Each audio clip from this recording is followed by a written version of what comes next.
On voit la maquette là sous nos yeux, mais pour qu'on se rende compte vraiment du dirigeable en grandeur nature, est-ce que tu peux nous donner quelques caractéristiques de vol et qu'on voit un petit peu comment ça se passe à l'intérieur, comment tout ça s'organise? LCA60T, c'est un dirigeable rigide, il fait à peu près 200 mètres de longueur, c'est une rame de TGV, c'est un peu plus grand que 2 A380 et il fait 50 mètres de diamètre, c'est-à-dire grosso modo c'est l'Arc du Triomphe en hauteur. Il vole à peu près 100 km/h quand on est en vitesse de croisière et notre plafond opérationnel c'est autour de 3000 mètres, hein, mais ça reste une machine qui volera à quelques centaines de mètres au-dessus du sol et pas plus. On voit ici là, il y a une petite structure qu'on appelle notre gondole et c'est la zone depuis laquelle le dirigeable est piloté. Donc à l'intérieur on a un pilote qui contrôle la machine et ici là, juste à cet endroit là, on a ce qu'on appelle notre load exchange officer, un grutier qui lui va piloter les opérations de transfert de charge. On a enlevé la peau en fait, qui est uniquement une peau textile qui permet de protéger en fait le cœur de la baleine et on voit ici très bien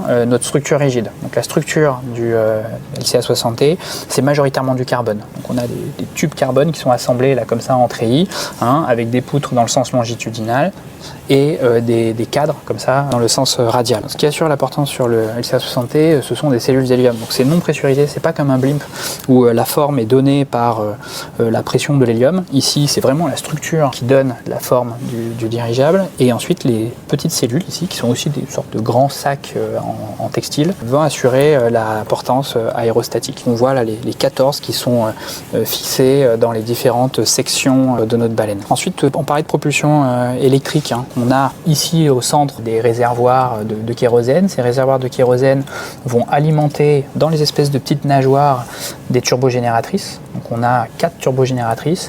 Chaque turbogénératrice génère à peu près 1 MW d'électricité. Et après, on les voit là un peu partout. On va venir distribuer l'électricité sur les 32 points de propulsion.